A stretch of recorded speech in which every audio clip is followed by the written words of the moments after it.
Hello అండి. 'కొతైక్' అనే నవల 3వ భాగానికి స్వాగతం అండి. చదువుతున్నది లక్ష్మి. అదే రోజు అర్ధరాత్రి హైదరాబాద్కి చెందిన టూరిస్ట్ కోచ్ అదే స్టార్ హోటల్కి వచ్చారు. సుమారు 50 మంది కాలేజీ అమ్మాయిలు దంతెవాడ టూర్కి వచ్చారు. కోచ్, డ్రైవరు, క్లీనరు తప్ప అంతా లేడీస్. స్టూడెంట్స్ వెంట 4 లేడీ లెక్చరర్లు ఉన్నారు. వాళ్ళంతా 5 సూట్లు బుక్ చేసుకున్నారు. అవన్నీ గ్రౌండ్ ఫ్లోర్లోనే ఉన్నాయి. ఒక్కో సూట్లోనూ 10 మంది అమ్మాయిల చొప్పున షేర్ చేసుకుని నిద్రపోయారు. మర్నాడు ఉదయం కొత్తయ్యక్ స్నిగ్ధలు నిద్రలేసేసరికి 7 దాటింది సమయం. బయటకు వెళ్ళటానికి త్వరగా రెడీ అవుతున్నారు. ముందుగా కొత్తయ్యక్ రెడీ అయ్యాడు. వేరే డ్రెస్ వేసుకుని స్మార్ట్గా, అందంగా ఉన్నాడు. స్నిగ్ధ ఇంకా అద్దం ముందు నుంచి యువతలికి రాలేదు. ఇంతలో కాలింగ్ బెల్ బజర్ మోగింది. చూడు కృత, బాయ్ వచ్చాడేమో, కాఫీ చెప్పు అంది స్నిగ్ధ. కృతయ్యకు వెళ్ళి డోర్ తెరిచాడు. కానీ వచ్చింది హోటల్ బాయ్ కాదు, ఎవరో అందమైన యువతి. సుమారు 19 లేదా 20 సంవత్సరాల వయసులో, గాగ్రా చోడీలో గంధర్వ కన్యలా మెరిసిపోతుంది. ఆమె ఎవరు, ఎందుకు వచ్చింది, ఏమీ అర్థం కాక అయోమయంగా చూశాడు. కృతయ్యక్ మీరేనా అడిగింది ఆ అమ్మాయి. ఎస్, మీరెవరు? నిత్య. ఐయామ్ నిత్య. మీరు చాలా హ్యాండ్సమ్గా ఉన్నారు నవ్వింది. ఆ నవ్వులో స్నిగ్ధ పోలికలు కనిపించాయి. Thank you. ఇంతకీ ఎవరు కావాలి మీకు? ఐయామ్ నిత్య. చెప్పాను కదా, హైదరాబాద్ మాది. కంప్యూటర్ సైన్స్ ఫైనల్ ఇయర్ స్టూడెంట్ని. మా ఉమెన్స్ కాలేజీ నుంచి బస్సులో టూర్కి వచ్చాం. రాత్రే వచ్చాం. ఇవన్నీ నాకెందుకు చెప్తున్నారు? మీరు కొత్తగా పెళ్ళైన జంట అనుకుంటాను, తొందరపడుతున్నారు. Hello, are you crazy? కొత్తగా పెళ్ళవటం ఏమిటి, తొందరపడ్డం ఏమిటి? లేదా? అదేమిటి సార్, రిజిస్టర్లో చూసానే, mister and missus Kothaik and Snigdha from Hyderabad tourist అని రిజిస్టర్లో రాసి మీ మిస్సెస్ సంతకం చేశారు కదా, నేను చూశాను. ఆ చేతి రాత నాకు బాగా తెలుసు. ఓ సారీ, మా అక్కని పిలుస్తారా బావగారు అంది. అంతే. పిలుపు వరస కలిపేసరికి పక్కన చిన్న సైజు బాంబు పేలినట్టు ఉలిక్కి పుట్టాడు కొతైక్. ఆ అమ్మాయికి ఏం చెప్పాలో అర్థం కాక అయోమయంగా చూశాడు. ఈ అమ్మాయి చెప్పే వరకు రిజిస్టర్లో అలా రాసి సంతకం చేసి స్నిగ్ధ సూట్ తీసుకుందని తనకి తెలియదు. ముఖంలో స్నిగ్ధ పోలికలు గమనించినప్పుడన్నా ఆలోచించక్కర్లా. నేను కొత్తయ్యకు కానీ స్పెషల్ స్టైల్గా చెప్పి దొరికిపోయాడు. తనకు అందమైన చెల్లెలుందని స్నిగ్ధ చెప్పలేదు. కాకతీయాలయం అంటే ఇదే. సరిగ్గా ఇప్పుడే హైదరాబాద్ నుంచి ఈ అమ్మాయి రావాలా? చూస్తే ఇదేదో పండు మిరపకాయలా ఉంది. తమ లవ్ ఎల్బోర్డ్ స్టేజీలోనే ఉందని, ఇంకా పెళ్ళి కాలేదని చెప్తే నమ్ముతుందా? ఇలా దొరికిపోయాడేమిటి తాను? సమాధానం చెప్పలేక తీవ్రంగా ఆలోచిస్తుండిపోయాడు. బావగారు ఏదో షాక్ అయినట్టున్నారు, లోనికి రావచ్చా అంటూ పిలవకుండానే లోపలికి వచ్చేసింది నిత్య. అంతలో బెడ్రూమ్ డోర్లో ప్రత్యక్షమైంది స్నిగ్ధ. బయట సంభాషణ అంతా వింటూనే ఉంది ఆమె. ఏయ్ నిత్య, నీ సందేహాలు ఏమన్నా ఉంటే నన్నడుగు, బావగారిని ఇబ్బంది పెట్టకు, లోపలికి రా అంటూ చేయి పుచ్చుకుని బెడ్రూమ్లోకి లాక్కుపోయింది. చేయి విదిలించుకుని కోపంగా చూసింది నిత్య. ఎందుకు ఇలా చేశావు చెప్పక్క? అంత కానివాళ్ళమైపోయామా? నీకెవరూ లేరనుకున్నావా? మాతో ఒక్క మాటైనా చెప్పకుండా పెళ్లి చేసేసుకుంటావా? ఈ సంగతి మమ్మీ డాడీ వింటే ఎంత బాధపడతారో తెలుసా అంటూ చెల్లెలు నిలదీస్తుంటే గలగలా నవ్వింది స్నిగ్ధ.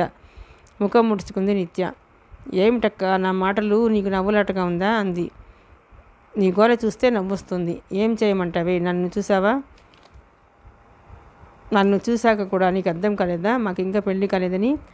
మెళ్ళో తాళి, నుదుట సింధూరం, మెట్టెలు ఏమన్నా కనిపిస్తున్నాయా నా దగ్గర? అవును కదా, నాదో మట్టిపుర్ర అంటూ తల మీద కొట్టుకుంది నిత్య. మరి రిజిస్టర్లో అలా ఎందుకు రాశావు? తిరిగి తనే అడిగింది. మరెలా రాయాలి? పెళ్ళిగాని జంటకు సూట్ ఇస్తారా? ఇచ్చిన ఇదేదో లేచొచ్చిన బాపతని చులకనగా చూస్తారు. ప్రేమించుకున్నాం, పెళ్లి చేసుకోబోతున్నాం, రాస్తే తప్పేమిటి? అందుకే రిజిస్టర్లో పెళ్ళైనట్టు రాశాను. అదా సంగతి, బతికించావే తల్లి. ఇప్పుడన్నా మమ్మీ డాడీకి చెప్తావా? చెప్పకుండానా? కానీ నేను జాబ్ చేయటమే వాళ్ళకి ఇష్టం లేదు. ఆ పైన తన ఫ్రెండు శంకరయ్య కొడుకును కాదన్నానని డాడీ అలిగారు కదా, అందుకే మా మధ్య మాటలు లేవు, ఫోన్లు లేవు. అక్క, నువ్వు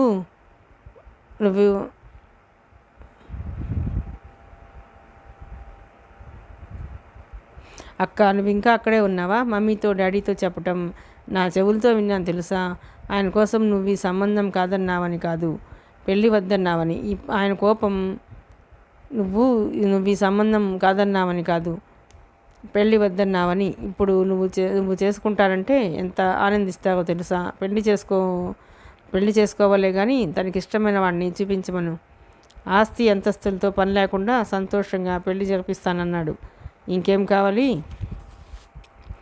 అక్కడికి వచ్చి మీరు తొందరగా చేసుకుంటే నాకు లైన్ క్లియర్ అయిపోతుంది అంది నిత్య. అంటే నువ్వు కూడా లవ్లో పడ్డావా అడిగింది. అదేం కాదు, ఫైనల్ ఎగ్జామ్ అయిపోతే పెళ్లి చేసుకుని సెటిల్ అయిపోదామని. మరీ తొందరపడకు, కొంచెం ఆగాలి. ఇంతకీ మమ్మీ డాడీ ఎలా ఉన్నారు? అన్నయ్య వదిన వాళ్ళ పిల్లలు? కొత్తగా చెప్పేదేముంది. మమ్మీ సోషల్ వర్క్లో బిజీ, డాడీ రాజకీయాల్లో బిజీ, అన్నయ్య వ్యాపారంలో, నేను చదువులో బిజీ. అంతా రొటీనే. సెంట్రల్ మినిస్టర్ కాబట్టి ఒక్కోసారి డాడీని చూడడమే గగనమవుతుంది. నువ్వు అలిగి వర్కింగ్ ఉమెన్స్ హాస్టల్లో ఉంటూ జాబ్ చేయటం అందరికీ బాధగా ఉంది తెలుసా.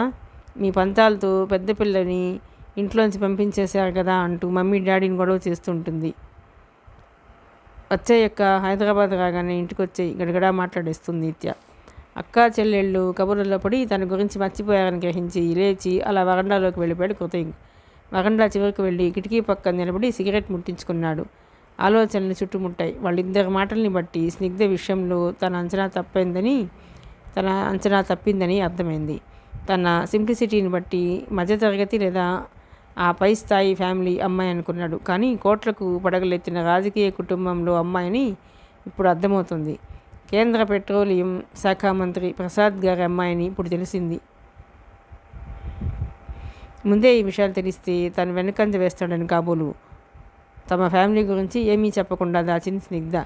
ఇప్పుడైనా అనుకోకుండా నిత్య రావటంతో తనకి ఈ విషయాలు తెలిసిపోయాయి. కానీ లేదంటే ఇప్పట్లో చెప్పేది కాదేమో. ఇప్పుడు తన పొజిషన్ ఏమిటి, ఏం చేయాలి? ఆలోచనలో మునిగి పక్క సూట్ డోర్ ఓపెన్ కావటం గమనించలేదు అతను. గమనించే లోపల ఒక గాజుల చేయి అతడి చేయి పట్టుకుని విసురుగా లోపలికి లాగి తలుపు మూసేసింది. Oh my god, golden rabbits, beautiful, marvellous, ఎంత ముద్దొస్తున్నాయో. అక్క, ఎక్కడ సంపాదించవే వీటిని? పెంచుకుంటాను, నాకు ఇవ్వవా? కుందేళ్లను ముద్దాడుతూ అడిగింది నిత్య. ఇవ్వను అంది స్నిగ్ధ. ముఖం ముడుచుకుంది నిత్య. నేను అడిగినా ఇవ్వవా? నీ చిట్టి చెల్లెల్ని కదా అంది. ఎవరడిగినా ఇవ్వను. కావాలంటే నీకు వీటి పిల్లల్ని ఇస్తా కానీ వీటిని ఇవ్వను. ఎందుకో తెలుసా, నా కోసం అడవిలో ఎన్నో కష్టాలు పడి కొత్తకి వీటిని పట్టి తెచ్చాడు, నా కోసం తెచ్చాడు అంది గర్వంగా స్నిగ్ధ. అదన్నమాట సంగతి. ఓకే, నాకు తెచ్చివ్వమని బావగారిని అడుగుతాను. చంపుతాను కోతి. నాకు పోటీ వద్దామనా? నేను ఊరుకోను. అయితే నువ్వే ఉంచుకో తల్లి అంటూ కుందేళ్లను బోన్లో వదిలి యువతలకు వచ్చింది నిత్య. అవును, మీ లవ్ స్టోరీ ఎలా మొదలైంది? చెప్పే కోతి. నువ్వే పడేశావా? తనే పడిపోయాడా? కొంటగా అడిగింది. తెలీదు ఎవరికి ఎవరు పడ్డామంటే బదులు చెప్పటం కష్టం. కానీ హాఫ్ డేలో లవ్లో పడ్డ జంట బహుశా మాదే కావచ్చు. హాఫ్ డే నమ్మలేనట్టు కళ్ళు చక్రాలా తిప్పింది నిత్య. ఎస్ అంటూ స్నిగ్ధ ఏదో చెప్పబోయింది. అంతలో కాలేజీ బస్సు బయలుదేరబోతున్నట్టు హారన్ సౌండ్ వినిపించింది. సరే అక్క, సాయంత్రం కలుద్దాం. అప్పుడు డీటెయిల్డ్గా మీ లవ్ స్టోరీ చెప్పాలి అంటూ లేచింది నిత్య. ఏ నిత్య, ఈ గాగ్రా చొడిలో చాలా అందంగా ఉన్నవి, నా దిష్టే తగిలేలా ఉంది అంటూ కంటి రెప్ప నుంచి కొద్దిగా కాటుకు తీసి చెల్లెలి చుబుకం మీద దిష్టి చుక్క పెట్టింది స్నిగ్ధ. థ్యాంక్ యూ అక్క, బట్ ఈ డ్రెస్ వేసుకుంటే నాకన్నా నువ్వే ఎక్కువ అందంగా ఉంటావు తెలుసా. వెళ్ళేటప్పుడు నీకు ఇలాంటి డ్రెస్ ప్రజెంట్ చేస్తాను, సరేనా? టైం అయింది, బావగారు ఎక్కడ? నేను వెళతాను అంటూ కదిలింది. కృతయ్య వాళ్ళకి కనపడలేదు. నిత్య వెళ్ళగానే తన సెల్ నుంచి కృతయ్యకి ఫోన్ చేసింది స్నిగ్ధ. స్విచ్ ఆఫ్ అని రిప్లై వచ్చింది. ఆమెను చూడగానే కళ్ళు తిరిగి కింద పడిపోయి నిలదొక్కుంటూ నువ్వా అని అరిచాడు. ఎస్, నేనే డియర్. డౌటా? మత్తుగా చిలిపిగా కళ్ళలోకి చూస్తూ గొణిగిందామె. ఆమె ఎవరో కాదు, ముగ్ధ. అతన్ని అటో చెయ్యి ఇటో చెయ్యి వేసి డోర్కి అదిమేస్తూ కొంటగా నవ్వుతోంది. నువ్వేమిటి ఇక్కడ? ఇబ్బందిగా కదులుతూ అడిగాడు. గదిలే కొద్దీ తాడు బిగిసినట్టు అతడికి అంగాంగం హత్తుకుపోతోంది ఆమె. అంత క్రితమే స్నానం చేసినట్టుంది. ఒంటి మీద ఇంకా నీటి బిందువులు ఉన్నాయి. పూల సిల్కు నేటి ఒంటి మీద నిలవనంటుంది. లోదుస్తులు ధరించినట్లు లేదు. ఆమె ఒంటి నుండి విచ్చే ఖరీదైన సబ్బు సెంటు వాసనలు గమ్మత్తుగా మత్తులోకి దించుతున్నాయి. మనసు నిగ్రహంతో ఉన్న శరీరం వశం తప్పే ప్రమాదం గ్రహింపవుతోంది. ఆమె పగవాలు కసిగా తనను హత్తుకుపోతుంటే అతలాకుతలమైపోతూ ఇబ్బందిగా చూశాడు. భూమిని చుట్టే చంద్రుడు ఉంటాడు. నిన్ను చుట్టి నేనుంటాను. ఎక్కడికి వెళతాను? నీ ట్యాక్సీని వెతికి పట్టుకుని మరీ రాత్రి ఈ సూట్ తీసుకున్నాను తెలుసా? చెప్పింది. తెలీదు, అందుకే పొరపాటున వచ్చి దొరికిపోయాను. ఐ లవ్ యూ కృత. విని విని విని విసుగు పుడుతోంది. ఇక చెప్పకు. I love Snigdha. అర్థమైందా? ప్లీజ్ వదిలేస్తాను. నన్ను కూడా లవ్ చేయి. అదెలా? ఒక్క మనసు ఇద్దరికి పంచలేను కదా. మగాడి మనసు విశాలమైంది, ఎంతమందికన్నా పంచొచ్చు. పగబడుతున్నావు. నా మనసు చాలా చిన్నది, పంచలేను. వదిలేయవా ప్లీజ్?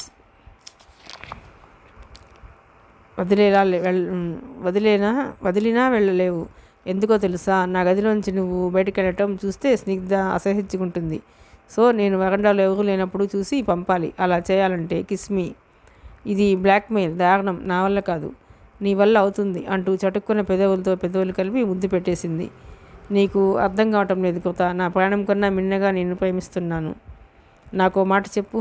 రాత్రి మీ ఇద్దరు ఒకే సూట్లో ఉన్నారు. స్నిగ్ధ ఏమన్నా సహకరించిందా? పచ్చిగా అడిగేసింది.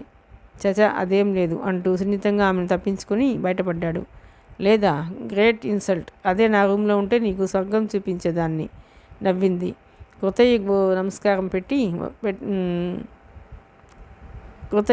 నమస్కారం పెట్టేశాడు. వద్దు ముగ్ధ, చదువు సంస్కారం ఉన్నదని ఒకసారి చెబితే వినాలి. నాకు స్వర్గం వద్దు. నువ్వు మాటి మాటికి నా దారికి అడ్డం పడకుండా ఉంటే అదే నాకు స్వర్గం. బాయ్ అంటూ తలుపు తీసుకుని వరండాలోకి వచ్చేశాడు. అదృష్టం కొద్దీ అక్కడెవరూ లేరు. అతడిని ఆపే ప్రయత్నం చేయకుండా కన్నీళ్లతో డోర్ దగ్గర నిలబడిపోయింది ముగ్ధ.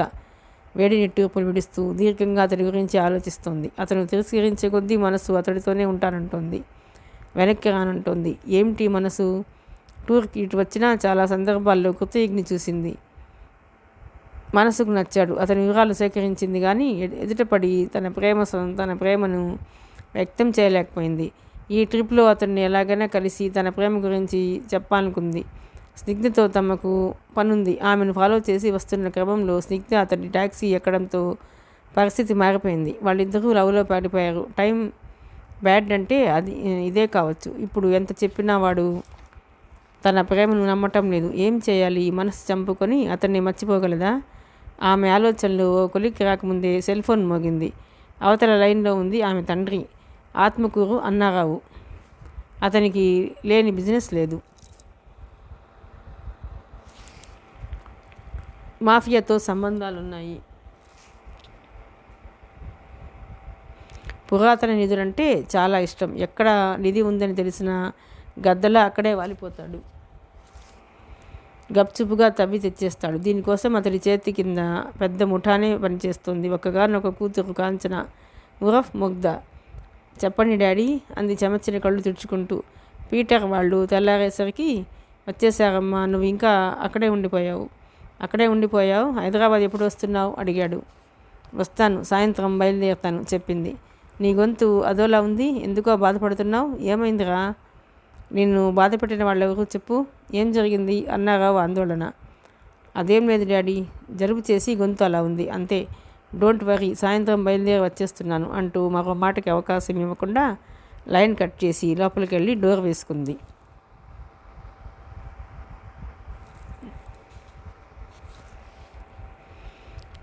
ఏంటి అంతసేపు చూస్తున్నావు? అందులో నిధి రహస్యం ఉందన్న ఆశతో ₹1,00,000 పోసి భోపాల్లో కొన్న రాగి రేకులా ఉంది. పనికొస్తుందా లేదా? ఆ అమ్మాయి స్నిగ్ధ ఏం రాసింది? ఎదురుగా ఉన్న మేనలుడు మహదీర్ని తొందర చేశాడు అన్నారావు. ఆగు మామయ్య, నీకంతా తొందరే, చూస్తున్నానుగా అంటూ విసుక్కున్నాడు మహీధర్. హైదరాబాద్ మాదాపూర్ ప్రాంతంలోని అన్నారావు భవంతి అది. మేడ మీద విశాలమైన గదిలో వాళ్ళంతా సమావేశమై ఉన్నారు. మహీధర్కు అటు ఇటు మరో ముఖ్యమైన వ్యక్తులు ఇద్దరు కూర్చున్నారు. మహీధర్ అన్నారావు చెల్లెలి కొడుకు. మేనమామ ఇంట్లోనే ఉంటాడు. బాగా చదువుకున్నాడు. అన్నారావు వ్యాపార బాధ్యతలు చూసేది అతడే. మరదలు కాంచన తన కాబోయే భార్య అని అతడి నమ్మకం. ఇంట్లో వాళ్ళ అభిప్రాయము అదే. కీలకమైన విషయాల్లో అతడి సలహాకు ప్రాధాన్యతనిస్తాడు అన్నారావు. మహీధర్కి కుడి పక్కనున్న వ్యక్తి పేరు అనంతస్వామి. 70 ఏళ్ల వయసు ఉంటుంది. ఆజాన్ బాహుడు, ఒత్తుగా పెరిగిన జుత్తు, గడ్డం, మీసాలు వెండి తీగల్లా మెరుస్తున్నాయి. పెద్ద కళ్ళు, పొడవాటి ముక్కు, నుదుట ₹1 కుంకుమ బొట్టు, మెడలో రుద్రాక్షలు, కాషాయ దుస్తుల్లో మనిషి గంభీరంగా ఉంటాడు. ఆయన తాంత్రిక మంత్రతంత్ర శాస్త్రాల్లో దిట్ట. ఎలాంటి శక్తులనైనా వశపరుచుకొని శాంతింపచేయగల ప్రతిభాశాలి. నిధులు వెతికి తీసేటప్పుడు ఈయన ముఖ్య పాత్ర వహిస్తాడు. వయసులో పెద్దవాడు కాబట్టి ఆయనంటే అందరికీ గౌరవమే. ఇక 4వ వాడి పేరు బసవుడు. మనిషి మొగటుగా చాలా రఫ్గా కనిపిస్తాడు. ముఠాకి నాయకత్వం అతడిదే. అన్నారావు ఆర్డర్ అంటే వాడికి సుగ్రీవాజ్ఞ లాంటిది. ముఠా సభ్యులంతా అతడి చేతి కిందే ఉంటారు. ఈ నలుగురితో పాటు కీలక నిర్ణయాలు తీసుకునేటప్పుడు కాంచన కూడా తండ్రి పక్కన ఉంటుంది. ప్రస్తుతం ఆమె అందుబాటులో లేదు కాబట్టి నలుగురు సమావేశమయ్యారు. పీటర్ బృందం వచ్చేస్తోందని తెలియగానే ఉదయం రమ్మని ముగ్గురికి ఫోన్లు కొట్టాడు అన్నారావు. ఏరా, ఇంకా అర్థం కాలేదా? ఏం చూస్తున్నావు? అన్నారావు మరోసారి అడగటంతో కాగితాల్లోంచి తలెత్తి చూశాడు మహీధర్. మావయ్య, నా అభిప్రాయం ప్రకారం అయితే ప్రస్తుతం ఈ రాగి రేకు మనకు ఎందుకు పనికిరాదు అన్నాడు నిస్పృహగా. నిధి ఉందా లేదా? ముందా సంగతి చెప్పు అడిగాడు అన్నారావు. ఉంది. మరైతే పనికిరాకపోవడం ఏంటి? అది ఎక్కడ ఉందో తెలియాలిగా. అందులో లేదా? నిధి గురించి ఉంది, కానీ అది ఉన్న చోటు తెలియాలంటే దీని తాలూకు 2వ రాగి రేకు కావాలి. గొప్ప చిక్కే వచ్చిందే. అదేమన్నా అంగట్లో సరిగా కొని తెచ్చుకోవడానికి ఏ కాలంలో ఎవరు రాసి పెట్టారో ఆ 2వ ముక్క ఉందో మట్టిలో కలిసిపోయిందో. అలాగని నిధిని వదులుకుంటామా? మన బుర్ర ఉపయోగించి కనిపెట్టాలి. ఇంతకీ స్నిగ్ధ ఏం రాసింది చెప్పు.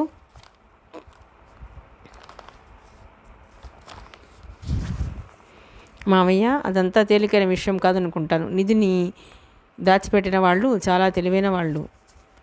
మొత్తం సమాచారం ఒకే చోట ఉంటే శత్రువుల చేతిలో పడితే కొల్లగొడతారన్న భయంతో రాగి రేకును 2 భాగాలుగా కత్తిరించి 2 గొట్టాల్లో వేరువేరు చోట్ల భద్రం చేసి ఉంటారు. 2వది కూడా దొరికితే కానీ నిధి ఉన్న చోటు కనిపెట్టడం సాధ్యం కాదని స్నిగ్ధ స్పష్టంగా రాసింది. చూడండి అంటూ స్నిగ్ధ రాసిన కాగితాన్ని అన్నారావు చేతికిచ్చాడు మహీధర్. అలాగే రాగి రేకును విప్పి టేబుల్ మీద పరిచి చుట్టుకుపోకుండా పేపర్ వెయిట్ పెట్టాడు. స్నిగ్ధ గీచిన నకలు డయాగ్రామ్ పేపర్ని దాని పక్కన ఉంచి వెంటనే పరిశీలించాడు. ఉన్నదున్నట్టు పేపర్ మీద మార్క్ చేయబడింది. పాళీ భాషలో రాగి రేకు మీద రాస్తున్న అక్షరాలను అదే చోట తెలుగు అర్థంలో రాయబడి ఉంది. ఆ అమ్మాయి ఏమన్నా మార్పులు చేసి ఉంటుందా? సందేహించాడు అన్నారావు. మహీధర్ ఒప్పుకోలేదు. ఆ అమ్మాయి మనల్ని ఏమీ చీట్ చేయలేదు. నిజాయితీగానే డీకోడ్ చేసి ఇచ్చింది. ఇది చూసారా, వంకర టింకర గీత. ఇది క్షిప్రానది మధ్యప్రదేశ్లో ఉంది. ఉజ్జయిని నగరం ఈ నది మీద ఉందని మీకు తెలుసు. నదిని సూచించే ఈ గీత ఇందులో సగమే ఉంది. మిగిలింది రెండో రాగి రేకులోకి పోయింది. ఇది ఉజ్జయినికి ఎగువ ప్రాంతమా దిగువ ప్రాంతమా అని కనిపెట్టడం ఒక సమస్య అంటూ చెప్పడం ఆపాడు మహీధర్. ఇంతకీ నిధి మాట ఏమిటి? అది ఎక్కడ గుర్తించబడింది? ఆసక్తిగా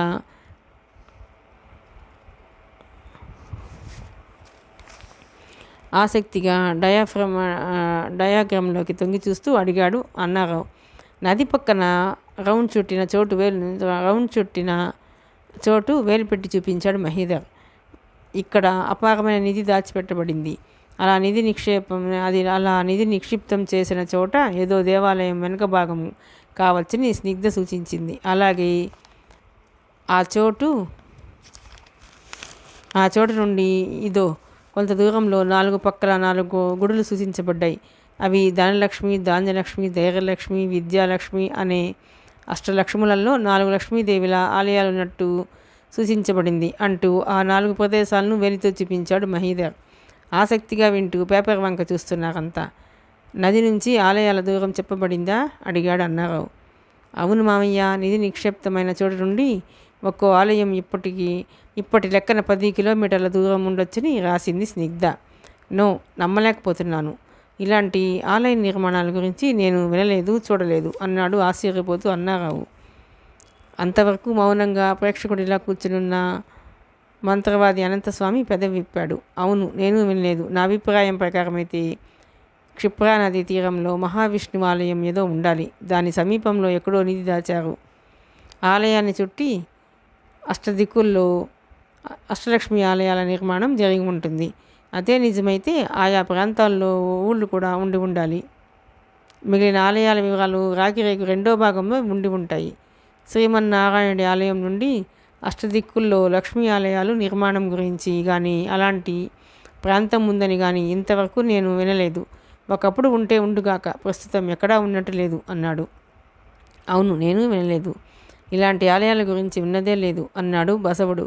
అయితే ఈ ప్రాజెక్టు వదులుకుందామా? మనం వినంత మాత్రాన లేవనుకుంటే ఎలా? ఏరా మహీధర్, దిగువన ఇక్కడేదో రాసుంది, ఏమిటి చదువు అన్నాడు ఆవేశాన్ని కోపాన్ని అదుపు చేసుకుంటూ అన్నారావు. అది అంత సులువుగా ఆశ వదులుకునే మనిషి కాదు అతను. ఇది నిధి రహస్యాన్ని ఈ రాగిరేఖలో పొందుపరిచిన వ్యక్తి పేరై ఉంటుంది మామయ్య. ఆయన పేరు స్థిపతి శ్రీ శంభులింగయాచారి అని ఉంది చెప్పాడు మహీధర్. స్థిపతి అంటే ఇంటి పేరా అడిగాడు బసవుడు. అతడి ప్రశ్నకు అనంతయ్య బదులిచ్చాడు. అది ఇంటి పేరు కాదు, శంభులింగయాచారి హోదాను తెలియజేస్తుంది. మహాశిల్పి అయి ఉండి గుడులు, గోపురాలు, కోటలు, పేటలు మొదలైన కట్టడాల నిర్మాణాలను కళాత్మకంగా తీర్చిదిద్దే వానిని స్థపతి అంటారు. డిజైనింగ్, లేఅవుట్ అంతా ఆయన ఇస్తాడు. అలాగే శిల్పులకు పనులు కేటాయించి ఆయా పనులు వారి చేత చేయించి వాటిని నిర్మాణంలో అనుసంధానం చేయిస్తాడు. పూర్తిగా నిర్మాణ పనులన్నీ ఆయన ఆధ్వర్యంలోనే సాగుతాయి. అతన్ని స్థపతి అంటారు. ఆచార్యుడంటే బోధించేవాడు. కాబట్టి ఆయనకి అనేక మంది శిష్యులు కూడా ఉంటారు. వీరంతా ఆయన చేపట్టే నిర్మాణం పనుల్లో పాలుపంచుకుంటారు వివరించాడు. మీరు చెప్పింది బాగానే ఉంది స్వామి, కానీ కట్టడాల నిర్మాణం చేపట్టే స్థపతికి అంత నిధి ఎక్కడిది, ఎలా వచ్చి ఉంటుంది? ఈసారి మహీధర్ అనుమానంగా అడిగాడు. ఆ నిధి అతడిదై ఉండదు మహీధర్. ఆయా ఆలయాల్ని నిర్మింపజేసిన రాజు లేదా చక్రవర్తికి చెందిన సంపద అయి ఉంటుంది. కారణాలు ఏమైనా కానీ రాజుగారి ఆనతితోనే నిధిని అక్కడ నిక్షిప్తం చేయించి ఉంటాడు స్థపతి శంభులింగయాచారి. రెండో రాగి రేకుకు లభిస్తే కానీ మనకు పూర్తి వివరాలు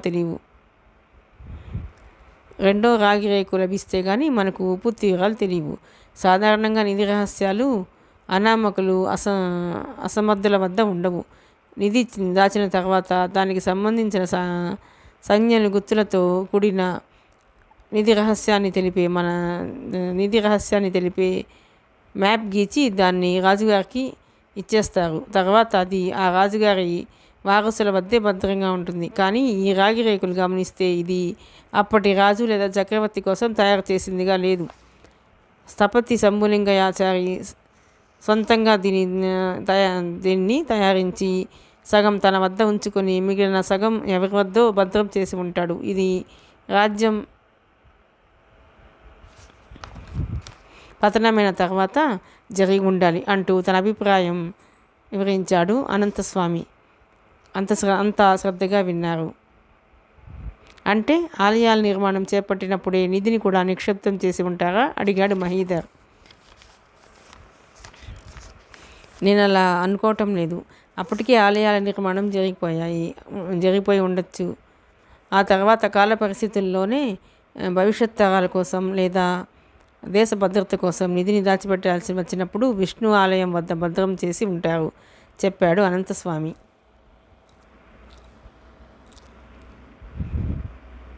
అంతా విని ఉత్సాహంగా చూశాడు అన్నారావు.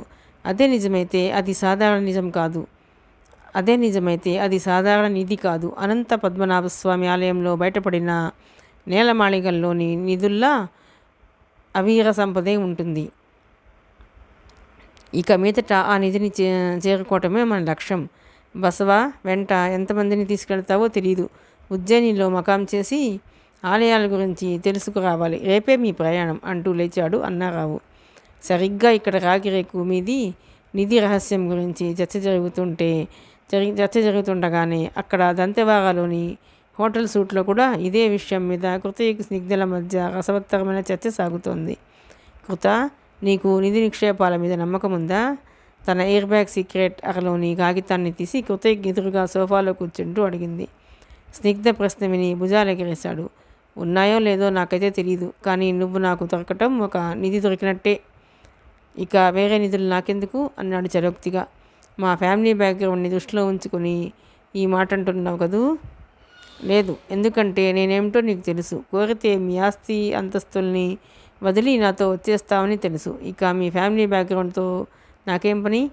థ్యాంక్స్ కృతయుగ్, నా మీద నమ్మకం ఉంచావు, ప్రేమగా చెప్పింది. అంత క్రితం కృతయుగ్ తమ సూట్లోకి తిరిగి వచ్చేసరికి నిత్య వెళ్ళిపోయింది.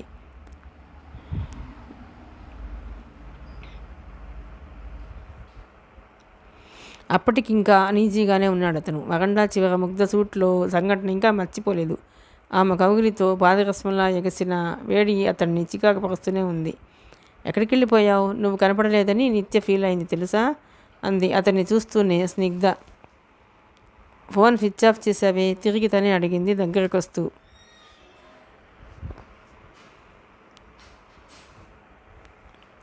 ఛార్జింగ్ అయినట్టుంది అంటూ వెళ్ళి ఫోన్ ఛార్జింగ్లో ఉంచి వచ్చాడు. అంతలో కాఫీ టిఫిన్ రావడంతో మాటలాగిపోయాయి.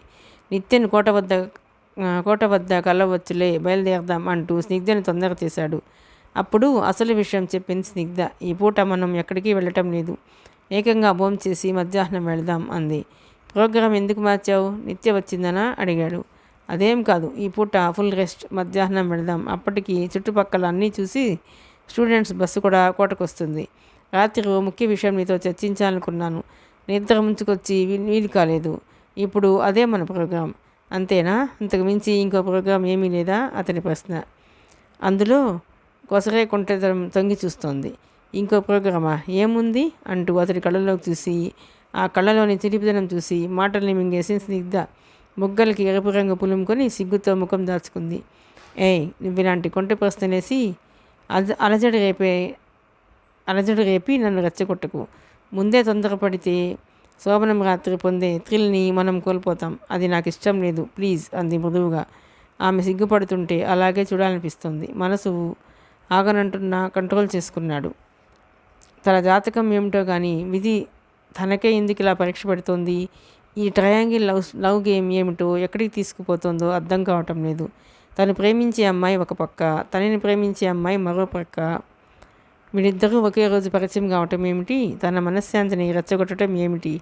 తనని ఇలా ఇరికించి విధి తమాషా చూడడం ఏమిటి? స్నిగ్ధ తొందరపడొద్దంటోంది. ముగ్ధ తొందరపడమంటూ మీద పడుతోంది. ఈ పరిస్థితిలో తటస్థంగా ఉండటం కన్నా నరకం మరొకటి ఉండదు.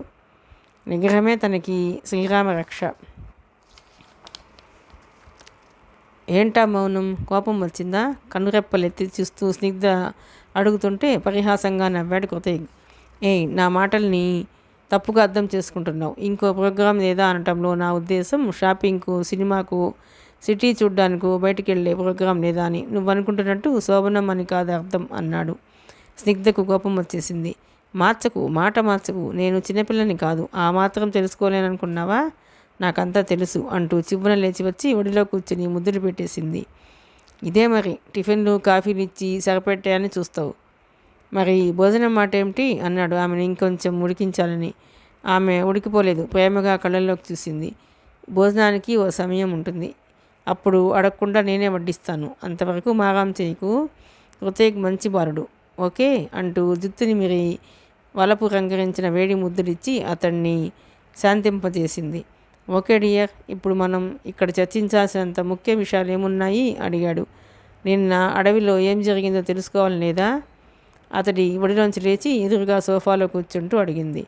నువ్వు క్షేమంగా బయటపడ్డావు, దట్స్ ఆల్. మిగిలిన విషయాలతో నాకేం పని? పని ఉంది, ఈ విషయాలు నువ్వు కూడా తెలుసుకోవాలి అంటూ పీటర్ బృందం తనను కిడ్నాప్ చేశాక కృతయ్యకు తనను వెతుకుతూ వచ్చే లోపల జరిగిన సంగతులన్నీ వివరంగా చెప్పింది. ఆమె చెప్పిందంతా శ్రద్ధగా విన్నాడు కృతయుగ్. అంటే వాళ్ళంతా హైదరాబాద్ నుంచే నిన్ను ఫాలో చేసి వచ్చారంటావా? నమ్మలేనట్టు అడిగాడు. అవును, ఆ విషయాన్ని స్వయంగా పీటరే చెప్పాడు. హైదరాబాద్లో ఉండగా నా చేత పని చేయించుకోవటం వీలు కాదని వాళ్ళకి తెలుసు. నేను దంతెవార వైపు వస్తున్న విషయం ఎలాగో తెలుసుకుని ఫాలో అయ్యారు. మరో ముఖ్య విషయం, వాళ్ళని ఎప్పటికప్పుడు ఫోన్లో కాంటాక్ట్ చేస్తూ కమెంట్ చేస్తున్నది ఒక లేడీ. ఇది ఆమె నెంబరు. పీటర్ చూడకుండా అతడి సెల్లో పడిన నెంబర్ నోట్ చేసుకున్నాను అంటూ ఒక స్లిప్ మీద నెంబర్ వేసి కృతయ్యకి ఇచ్చింది స్నిగ్ధ. నా అనుమానం కూడా చెప్పేస్తున్నాను. ఆ ముఠా నాయకురాలు నా అంచనా కరెక్ట్ అయితే నీ వెంట పడుతున్న ముగ్ధ అయి ఉండాలి అంది. ఆ మాట వింటూనే కొరడా జుడిపించినట్టు తుళ్ళిపడ్డాడు కృతయ్య. నమ్మలేనట్టు చూశాడు. వాళ్ళు నీ కోసం వచ్చుంటే మరి నాతో ఈ ప్రేమ కొనదేనికి? లింకు కలపటం లేదే ఆశ్చర్యపోయాడు. ఈ విషయంలో నాకన్నా నువ్వే అలర్ట్గా ఉన్నావు, మర్చిపోయావా? ఆ రెడ్ ఫీజెట్ ఫాలో చేస్తుంది నిన్న నన్న అని డౌట్ పడ్డావు, గుర్తుందా? ఇప్పుడు డౌట్ క్లియర్ అయిపోయింది. నన్నే ఫాలో చేసింది ఆమె. ఎప్పటికప్పుడు మన మూమెంట్స్ని ఫోన్లో పీటర్ ముఠాకి ఉప్పందించింది. అందుకే మనం అడ్డదారిన కోటకు వెళుతున్నామని పీటర్కి తెలిసి అటు వచ్చాడు. లేదంటే వాడికి తెలిసే అవకాశమే లేదు అంటూ వివరించింది. ఓకే, ఈ విషయాన్ని పక్కన పెడదాం కాసేపు. రాగిరేకు విశేషాలేమిటి చెప్పు? కుతూహలంగా అడిగాడు. రాగిరేకు నమూనాగా తను గీచిన నమూనా పేపర్ని టీపాయ్ మీద పరిచింది స్నిగ్ధ. దాన్ని పరిశీలించాడు. ఇందులో నిధి రహస్యం ఉందంటావా? అనుమానంగా అడిగాడు. ఉంది, సందేహం లేదు, చెప్పింది. ఇదేదో దీర్ఘచతురస్రం రాగిరేకును ఓ మూలగా కత్తిరించిన ముక్కోణ త్రిభుజంలా ఉంది. నీ అనుమానం కరెక్టే. నిధి రహస్యాన్ని 2 భాగాలుగా కత్తిరించి మడిచి రాగి గొట్టంలో భద్రం చేశారు. దీని 2వ భాగం ఎక్కడో ఉండొచ్చు, ఉండకపోవచ్చు. అది లభిస్తే కానీ ఈ మిస్టరీ సాల్వ్ కాదు అంటూ క్షిప్రా నది, విష్ణు ఆలయం, అష్టలక్ష్మి ఆలయాల గురించి వివరించింది స్నిగ్ధ.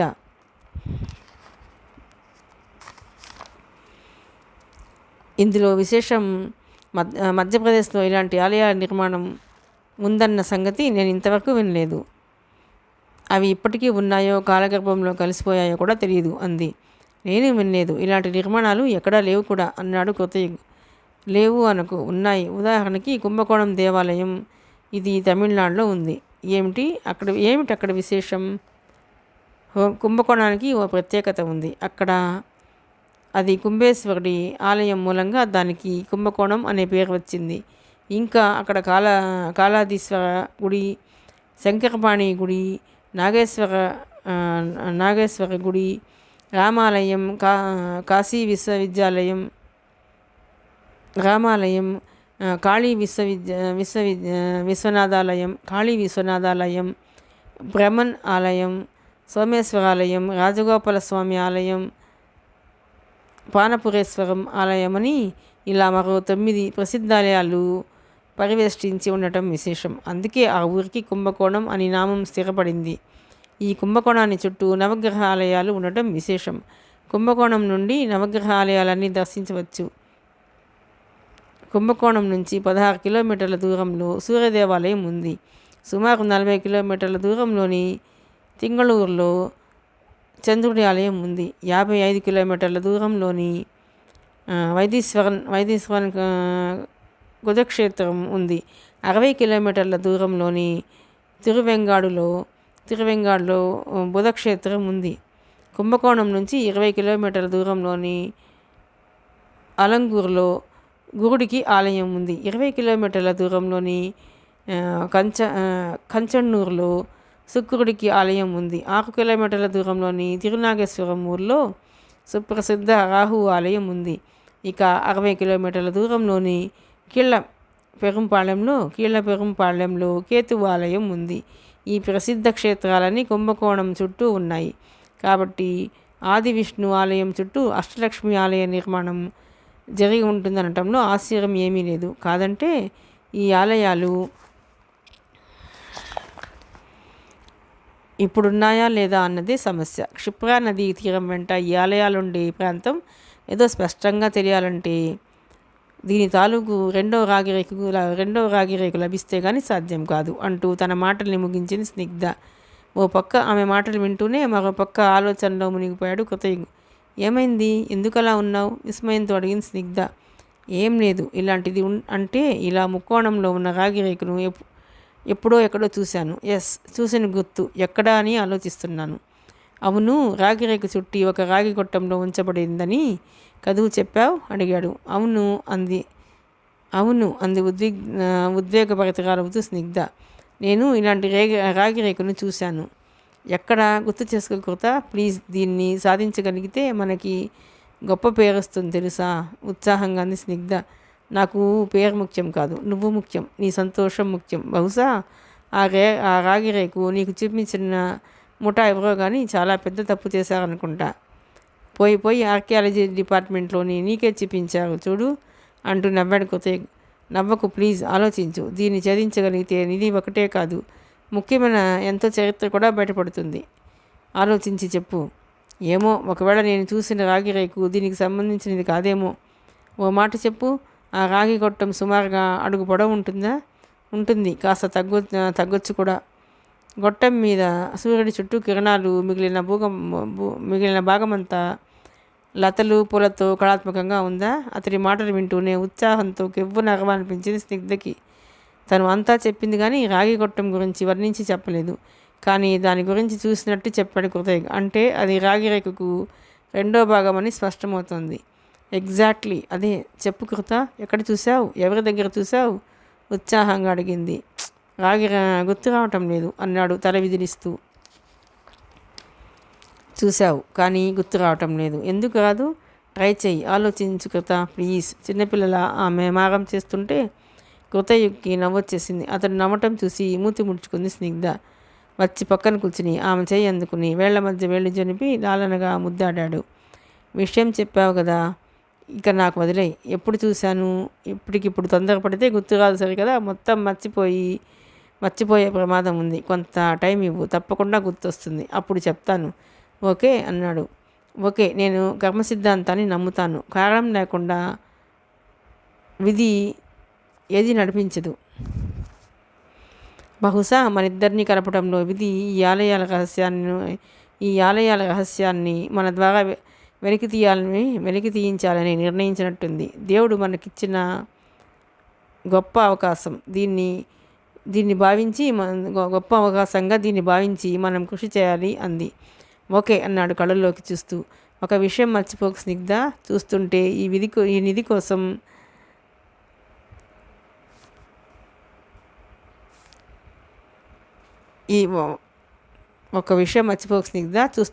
నిధి కోసం ప్రయత్నిస్తోంది చాలా పెద్ద ముఠా అనిపిస్తుంది. వాళ్ళతో చాలా ప్రమాదం. మీ డిపార్ట్మెంట్ సాయం లేకుండా మనం ఏమీ చేయలేం హెచ్చరించాడు. అవునన్నట్టు తలూపింది. నిజమే, కానీ ప్రాథమిక ఆధారాలు సేకరించకుండా అప్రోచ్ అయ్యి వాళ్ళు పట్టించుకోరు. రిపోర్టర్ని బుట్టదాఖలు చేస్తారు. అందుచేత సమస్యని మనమే ఫేస్ చేయాలి, తప్పదు అంది. మాటల్లోనే మధ్యాహ్నం భోజనం వేళైంది. అంతసేపు మాటలకు కాలక్షేపం చేసిన వరండా చివరి సూట్లో ముగ్ధ ఉందన్న సంగతి కావాలనే బయటపడలేదు కొత్తయ్య. చెప్పే కన్నా చెప్పకుండా ఉండటమే మంచిది అనిపించింది. అనుమానం ముందు అమ్మాయిల తర్వాత పుడతారంటారు. తను ఇప్పుడు ముగ్ధ గురించి చెప్తే నీకెలా తెలుసు? అంత ఇంట్రెస్ట్ ఏమిటి అని స్నిగ్ధ అడిగిందంటే చిక్కుల్లో పడతాడు. మొత్తానికి భోజనాలు ముగియగానే ఇద్దరు కోటకు ప్రయాణమయ్యారు. ముగ్ధ కానీ పార్కింగ్లో, ఆమె కారు కానీ కృతయ్యకి కనిపించలేదు. ట్యాక్సీ దంతెవాగను వదిలి 25 కిలోమీటర్ల దూరంలో ఉన్న కోట దిశగా పరుగు తీసింది. దంతెవాగ సిటీ నుంచి ఉత్తరంగా వెళ్లే కొద్దీ అటవీ భూములు తిరిగి వ్యవసాయ భూములు దర్శనమిస్తాయి. ఆ మార్గంలో 5 కిలోమీటర్ల దూరాన ఎడం పక్కగా పశ్చిమంగా ఒక రోడ్డు చీలిపోతుంది. కోటకు వెళ్లే మార్గం అదే. అటు ఇటు దట్టమైన అడవి గుండా 20 కిలోమీటర్ల దూరంలో కోట ఉంది. దారిలో 1-2 గిరిజన తండాలు కనిపిస్తాయి. చెట్ల కొమ్మల ముసుగులోంచి ప్రయాణం అదో వింత అనుభూతి. కొత్త ప్రపంచంలోకి ప్రయాణిస్తున్నట్టుంటుంది. దారి పొడవునా జింకలు, కోతులు, నెమళ్ళు, కుందేళ్లు వంటివి గుంపులుగా తిరుగుతూ కనువిందు చేస్తాయి. సుమారు 500 అడుగుల ఎత్తున్న కొండగుట్ట మీద ఎన్నో ఎకరాల విస్తీర్ణంలో బండరాళ్లతో కళాత్మకంగా నిర్మించిన అద్భుతమైన కోట దంతెవాగ కోట. గుట్టపైన ఎత్తైన కోట చుట్టూ కందకం, లోన కట్టడాలు యథాతథంగా ఇప్పటికీ చెక్కు చెదరకుండా పర్యాటకుల్ని ఆకర్షిస్తోంది. ఒకప్పుడు గుట్ట దిగువన దంతెవాగ నగరం ఉండేదట. ఎంతో వైభవాన్ని చవి చూసిన కోట అది. కళింగులు ఓటర్ల సంయుక్త దండయాత్రలో నగరం కొల్లగొట్టబడి బ్రిటిష్ వారి కాలానికి ముందే నగరం శిథిలమై అడవిలో అంతర్భాగంగా మారిపోగా అక్కడికి దూరంగా ప్రస్తుతం ఉన్న దంతెవార ఊరు ఏర్పడి క్రమంగా అది దంతెవార నగరంగా అభివృద్ధి చెందింది. బ్రిటిష్ పాలనా కాలంలో ఒక సైన్యాధికారి అడవిలోని ఈ కోటను కనుగొని బయట ప్రపంచానికి తెలిసేలా చేశాడట. ఆ కోటకు సంబంధించిన రాజవంశీకులు ఇప్పటికీ ఉన్నారు. వారంతా విదేశాల్లో స్థిరపడ్డారు. మనకి స్వాతంత్రం వచ్చాక ఆర్కియాలజీ శాఖ, పర్యాటక శాఖలు సంయుక్తంగా కోటను అభివృద్ధి పరిచి రోడ్డు వేసి పర్యాటక కేంద్రంగా మార్చాయి. దంతెవార వద్ద ఆకర్షణ ఈ ఒక్క కోట మాత్రమే కాదు, చుట్టుపక్కల చక్కని ఆలయాలున్నాయి. కాబట్టి ఈ ప్రాంతం పుణ్యక్షేత్రంగా భక్తుల్ని కూడా ఆకర్షిస్తుంటుంది. అలాగే అటవీ ప్రాంతంలోని 2 జలపాతాలు కనువిందు చేస్తాయి. ఇవన్నీ చూడాలంటే కనీసం 3 రోజులు దంతెవారలో స్టే చేయక తప్పదు.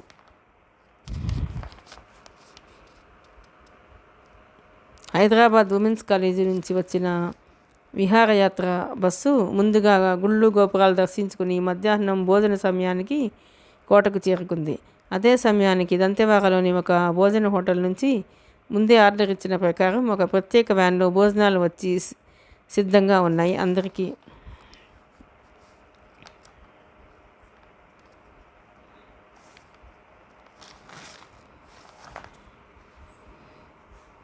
అమ్మాయిలంతా కాసేపు కోట పరిసరాన్ని చూసి వచ్చేసరికి మండపంలో భోజనాలకి ఏర్పాట్లు సిద్ధమయ్యాయి. భోజనం విశ్రాంతి తర్వాత కోట మొత్తం తిరిగి చూసి సాయంకాలం హోటల్కి తిరుగు ప్రయాణం. ఇదే వాళ్ళ షెడ్యూలు. వెంట వచ్చిన లేడీ లెక్చరర్లు అమ్మాయిలను హెచ్చరించి భోజనాలకు కూర్చున్నారు. అందరితో పాటు నిత్య కూడా భోంచేసింది. అందరికన్నా ముందుగా ముగించి లేచింది. ఆమెతో మరో 2 ఫ్రెండ్స్ కూడా లేచారు. మిగతా వాళ్ళు ఇంకా భోజనం చేస్తుండగానే వీళ్ళు ముగ్గురు కోట గుమ్మం దాటి అలా కోట ఆవరణలోకి వచ్చేశారు. గోడ పంచని నిలబడి చూస్తుంటే చుట్టూ అడవి కనువిందు చేస్తుంది. ఆకాశం మబ్బు పట్టి సూర్యుడు కనిపించడం లేదు. చల్లటి గాలి ఆహ్లాదంగా వస్తుంది. తన్మయం చెందుతూ పరిసరాన్ని గమనించలేదు వాళ్ళు. ఒక్కోసారి ఆపదలు చెప్పిరావు. కొత్త చోటు, విడిగా అమ్మాయిలెవరూ తిరగొద్దు, అంతా ఒకటిగా తిరగాలని లెక్చరర్లు హెచ్చరిస్తూనే ఉన్నారు. ఆ హెచ్చరికల్ని లెక్క చేయకుండా ముగ్గురు విడిగా బయటకు వచ్చి అతిపెద్ద తప్పు చేశారు. ఆ తప్పునకు భారీ మూల్యమే చెల్లించాల్సి వస్తుందని వాళ్ళు ఊహించలేదు. హలో యంగ్ లేడీస్ అంటూ అపరిచిత గొంతు ఒకటి పలకరించేసరికి ఉలిక్కిపడి తిరిగి చూశారంతా. ఎదురుగా 25 నల్లటి దుక్కలాంటి యువకుడు నిలబడున్నాడు. జీన్స్ ప్యాంటు, టీషర్టు ధరించిన కుర్ర చింపాంజీలా ఉన్నాడు. కళ్ళు ఎర్రగా ఉన్నాయి. తాగి ఉన్నాడు. 4 వేళ్లకి ఉంగరాలు, బ్రాస్లెట్, మెళ్ళో గోల్డ్ చైను. చూపులు చాలా నిర్లక్ష్యంగానూ ఆకలిగానూ ఉన్నాయి. వేటని చూసిన పులి పెదవులు తడుపుకుంటున్నట్టు నిత్య వంక చూస్తూ పెదవులు కొరుక్కున్నాడు. Wow, what a beauty! చాందకా తుకడా, మై మై మర్గయారే అంటూ సినిమా ఫక్కీలో మాటలు వదులుతూ గుండె రుద్దుకున్నాడు. కౌన్ రేతు హడ్జావ్ కోపంగా కసురుకుంది నిత్య. ఎవరు నువ్వు? ఈ అమ్మాయి ఎవరనుకున్నావు? పక్క అమ్మాయి నిత్యకు సపోర్ట్గా తెలుగులో దబాయించింది. పక్కనే నవ్వాడు వాడు. Oh my god, you Telugu? నాకు తెలుగంటే చాలా ఇష్టం. ఆంధ్ర అమ్మాయిలంటే చాలా చాలా ఇష్టం అని అరిచాడు తెలుగులో. అయితే ఇప్పుడేమంటావు? చేతులు కట్టుకుని నిలబడి సీరియస్గా అడిగింది నిత్య. ఆమె ఎంత గలగలా మాట్లాడుతుందో అంతకంత తెగువ ధైర్యం గల యువతి. ఓ పట్టాన భయపడదు. తండ్రి సెంట్రల్ మినిస్టర్ కాబట్టి భయపడే ఛాన్సే లేదు. ఆమె మాటలకు వంకరగా నవ్వాడు వాడు. ఏమంటా డియర్, ఇంత అందాన్ని వదిలిపోలేను. నువ్వే కావాలంటాను. పద. ఆ మాట వింటూనే నిత్య కన్నా వేగంగా రియాక్ట్ అయింది పక్క అమ్మాయి. చెప్పు తెగుతుంది. ఎవడరా నువ్వు రాస్కెల్? మా నిత్యం చూసి ఆ మాట అనటానికి ఎంత ధైర్యం అని అరిచింది. ధైర్యం అంటూ పక్కపక్క నవ్వాడు వాడు. అది నా దగ్గర కావాల్సినంత ఉంది, నన్నెవడు ఆపలేడు అంటూ క్రూరంగా చూశాడు. అప్పటికి స్కార్పియో దగ్గర పడుతుంది. అందులో వాడి బ్యాచ్ కుర్రాళ్ళు చాలామంది ఉన్నారు. పరిస్థితి శృతిమించబోతోందని అమ్మాయిలకు అర్థమవుతోంది. నా పేరు చింటూ భాయ్, స్టేట్ హోమ్ మినిస్టర్ కొడుకుని. నా ధైర్యం గురించి మీకు తెలీదు. నేను కన్నేసిన ఏ పిల్ల తప్పించుకోలేదు. నాకే దమ్మి ఇస్తారే, రావే అంటూ సడన్గా నిత్య చేయి పట్టుకుని లాగాడు వాడు. ఊహించని పరిణామానికి బిత్తరపోయారు అమ్మాయిలు. వాడి చేయి విడిపించుకోలేక పెద్దగా అరచింది నిత్య. షాక్ నుంచి తేరుకున్న అమ్మాయిలిద్దరూ సాయం కోసం అందరినీ పిలవడానికి లోపలికి పరుగు తీశారు. వాడు చూస్తే స్థానిక హోమ్ మినిస్టర్ కొడుకనంటున్నాడు. స్థానబలం ఎక్కువ. నిత్యకు ఏం చేయాలో తోచక భయంతో అరచింది, కానీ తప్పించుకోలేకపోయింది. స్కార్పియో వచ్చి పక్కన ఆగింది. చింటూ ఆమెను చివరి సీట్లోకి తోసి తను ఎక్కి కూర్చుని డోర్ మూశాడు. అటుపక్క ఇద్దరు ఆమెను కదలకుండా పట్టుకుని నోరు మూశారు. స్కార్పియో కదిలింది.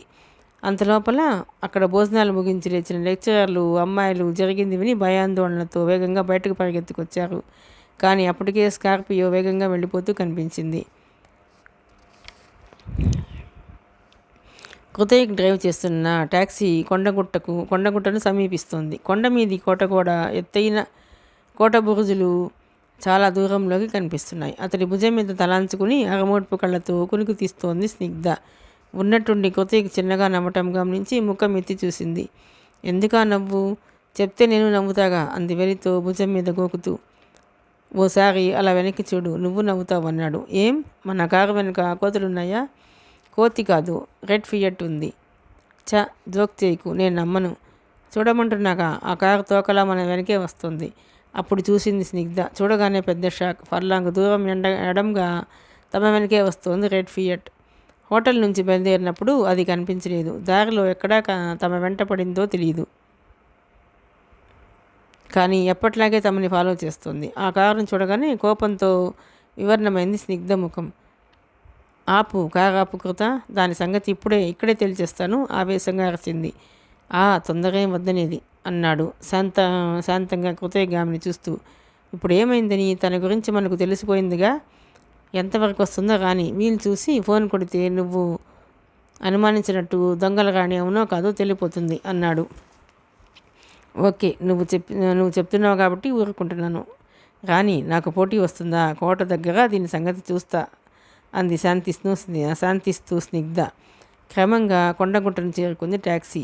గుట్టపైకి వెళ్ళే షూట్ రోడ్ ఆరంభంలో అద్భుతంగా మలచబడి ఆహ్వానం పలుకుతున్న శిలాతోరణం ఒకటి ఉంది. దాని కిందుగా వంపులు తిరుగుతున్న రోడ్ వెంట కొండగుట్టపైకి పరుగు తీసింది కారు. వెనక రెడ్ ఫియట్ కూడా వారిని అనుసరించే వస్తోంది. గుట్టపైన కోటగోడ గుమ్మం విశాలంగా చాలా ఎత్తుగా ఉంది. సువిశాలమైన కోట ఆవరణ నుండి గుమ్మం బయట 2 ఫర్లాంగుల దూరం వరకు స్ట్రైట్గా గీత గీచినట్టు ఉంది రోడ్డు. సరిగ్గా చింటూ బాయ్ బృందం స్కార్పియో వ్యాన్ గోడ గుమ్మం దాటే సమయానికి అటు నుంచి గుట్ట పైకెక్కి వ్యాన్కి ఎదురు వస్తుంది ట్యాక్సీ. స్కార్పియో చివరి సీట్లో నిత్యను అరవకుండా నోరు మూసి అదిం పట్టుకున్నారు 2 ఎముకలు. గింజుకుంటోంది నిత్య. డోర్ గ్లాస్ దించి ఉండటంతో బయట స్పష్టంగా కనిపిస్తోంది. అనుకోకుండా నిత్య చూపులు ఎదురుగా వస్తున్న ట్యాక్సీ మీద పడ్డాయి. డ్రైవ్ చేస్తున్న కృతయుగ్ని పక్కనున్న అక్క స్నిగ్ధని గుర్తుపట్టేసింది. ఒక్కసారిగా ఆమెలో బలం పుంజుకుంది. చివరి ప్రయత్నంగా తన నోరు మూసిన వాడి చేతిని బలంగా కొరికింది. కెవ్వుమంటూ చెయ్యి వెనక్కి లాక్కున్నాడు వాడు. అదే సమయంలో తల కిటికీలో ఉంచి అక్క, బావా కాపాడండి బావా అంటూ పెద్దగా అరిచింది. పక్కనున్న చింటూబాయి కోపంతో ఆమెను వెనక్కి లాగి ఎవడే నేను కాపాడేది అంటూ సాచి చెంప మీద కొట్టాడు. చిన్నప్పటి నుంచి ఎంతో సుకుమారంగా గారాభంగా పెరిగిన నిత్య అతడి దెబ్బతో తెలివి తప్పి తలవాల్చేసింది. బుగ్గ ఎర్రగా కందిపోయింది. అదే సమయంలో వ్యాన్ని దాటిన ట్యాక్సీ సడన్ బ్రేక్తో ఆగింది. పక్కనున్న స్నిగ్ధ అయోమయంగా చూసింది. అది నిత్య గొంతులా ఉంది. ఏదో ప్రమాదం జరుగుతోంది అని అరిచింది వ్యాన్ వంక చూస్తూ. ఆమె మాటలు కృతయుగకి వినిపించలేదు. బావా కాపాడు అంటూ వ్యాన్లోంచి నిత్య అరుపులే చెవిలో మారుమోగుతున్నాయి. చాలా వేగంగా ట్యాక్సీని రివర్స్ తీసి వ్యాన్ వెనక దూకించాడు. ఈ లోపల ఎగువ నుంచి వస్తున్న రెడ్ ఫియట్లోని ముగ్ధ జరిగిందంతా స్పష్టంగా చూస్తూనే ఉంది. ఏదో జరిగిందని గ్రహిస్తూ వెంటనే హుషారైంది. తన కారును సడన్ బ్రేక్తో ఆపి ఆ వ్యాన్ తను దాటిపోకుండా రోడ్డుకి అడ్డం తిప్పి ఆపేసి కిందకు దిగింది. ఇప్పుడు చీరా జాకెట్లో లేదామె, చక్కని చుడీదార్ డ్రెస్లో ఉంది. ఆమెను కానీ కారును కానీ తప్పించుకొని ముందుకు పోవడానికి దారి లేదు. కారును గుద్దుకొని వెళ్ళిపోదామంటే అడ్డంగా నిలబడిందామె. తప్పని పరిస్థితిలో వ్యాన్ను స్లో చేశాడు డ్రైవరు. కారు పక్కకు తీక లేకపోతే చస్తావు తల బయట పెట్టి అరిచాడు డ్రైవర్. చంపగలిగే దమ్ముంటే ట్రై చేయరా, ఇక్కడ నేను ఉండగా ఒక్క అడుగు కూడా ముందుకు వేయలేవు అంటూ అంతకన్నా ఘాటుగా బదిలిచ్చింది ముగ్ధ. ఆమెకు 10 అడుగుల దూరంలో వ్యాన్ ఆగింది. గుద్దుకుపోవాలనే ఉద్దేశంతో డ్రైవర్ ఇంజన్ రేజ్ చేస్తున్నాడు. అంతలో వెనక సీట్లోంచి చింటూబాయ్ అరిచాడు. రే బ్లాక్ బ్యూటీ మాంచి వగరు చూపిస్తోంది, తెచ్చి లోపల పడేయండిరా, మనమేంటో చూపిద్దాం అంటూ వెంటనే ఫ్రంట్ సీట్లో ఇద్దరు బయటకు వచ్చి వేగంగా ముగ్ధ మీదకి దూకారు. మెరుపు తీగలా కదిలింది ముగ్ధ. ఎలా కొట్టిందో దేంతో కొట్టిందో కూడా వాళ్ళకి అర్థం కాలేదు. అర్థమయ్యేలోన బాప్రే అని అరుస్తూ రోడ్డుకి అడ్డంగా పడిపోయారు అంతే. పడ్డవాళ్ళు తిరిగి లేవలేదు. ఆమె కరాటేలో బ్లాక్ బెల్ట్ హోల్డర్ అని తెలుసుంటే వాళ్ళు అంత సాహసం చేసుండేవాళ్ళు కాదేమో. కళ్ళ ముందు జరిగింది చూడగానే వ్యాన్లోని యువకులకు తాగింది మొత్తం దిగిపోయినట్టయింది. తిరుగులేని చింటూబాయికి మొదటిసారిగా ఎదురు దెబ్బ తగిలింది. కోపంతో వ్యాన్ దిగి ముందుకొచ్చాడు. వెనకే ఆరుగురు దిగారు. నిత్యను పట్టుకుని లోన ఇంకా ఇద్దరున్నారు. డ్రైవర్ ఇంకా కారు దిగలేదు. సరిగ్గా అప్పుడే దుమ్ము తెరలు రేపుతూ దూసుకొచ్చి ఆగింది టాక్సీ. పొడవాటి ఇనుపరాడ్ అందుకుని దూకుడుగా కారు దిగాడు కృతయ్య. అటు నుంచి స్నిగ్ధ దిగింది. చేతిలో ఇనుపరాడ్తో సుడిగాల్లా వస్తున్న కృతయ్యని చూడగానే రివాల్వర్ తీసి ముగ్ధకు గురి చేశాడు చింటూబాయ్. పోండిరా, వాడెవడో పెద్ద మనగాడిలా వస్తున్నాడు, వాడి సంగతి చూడండి, చంపేయండి వాడిని, తర్వాత నేను చూసుకుంటాను అని అరచాడు. ఏమిట్రా, నన్ను కూడా చంపేస్తావా అంటూ కొంచెం కూడా భయం లేకుండా నవ్వింది ముగ్ధ. రివాల్వర్ చూసి కూడా ఆమెలో కించిత్తు కూడా భయం కలగకపోవడంతో చింటూబాయికి చీరెత్తుకొచ్చింది. ఏమిటే నవ్వుతున్నావు, నేనెవరో తెలుసా? ఈ స్టేట్ హోమ్ మినిస్టర్ కొడుకుని. నా దారికి అడ్డం వస్తే చస్తారు అని అరచాడు. అయితే నిన్ను కాదురా, నీ అబ్బని తన్నాలి, వాడిని మంత్రిని చేసిన పెద్ద మనుషుల్ని తన్నాలి. మంత్రి పదవి రాగానే స్టేట్లో జాగీర్ అనుకుంటున్నారా అంటూ మాటల్లోనే వేగంగా కదిలింది ముగ్ధ. కన్ను మూసి తెరిచేలోపు చింటూబాయి చేతిలో రివాల్వర్ ఎగిరి వచ్చి ఆమె చేతిలో పడింది. బెత్తరపాడు చింటూబాయి. నీ వేషాలు నా దగ్గర కాదురా, మీకు సరైన మొగుడు వాడే. మీరు ఏ విధ పని చేశారో నాకు తెలియదు, కానీ ఇలాంటి తప్పు ఎందుకు చేశామా అని జీవితాంతం బాధపడతావు అంటూ రివాల్వర్ బుల్లెట్లతో వాడి చుట్టూ దుమ్ము తెరలు రేపి వాడిని గంతులేయించింది. అప్పటికే ప్రత్యర్థుల మీద రాక్షసులా విరుచుకుపడ్డాడు కృతయ్య. వచ్చిన వాళ్ళని వచ్చినట్టు ఇనుపరాడుతో విగరగొట్టి దారి చేసుకుంటూ వేగంగా వ్యాన్ని చేరుకుని వెనక డోర్ తెరిచాడు. లోపల పరిస్థితి చూసి షాక్ అయిపోయాడు.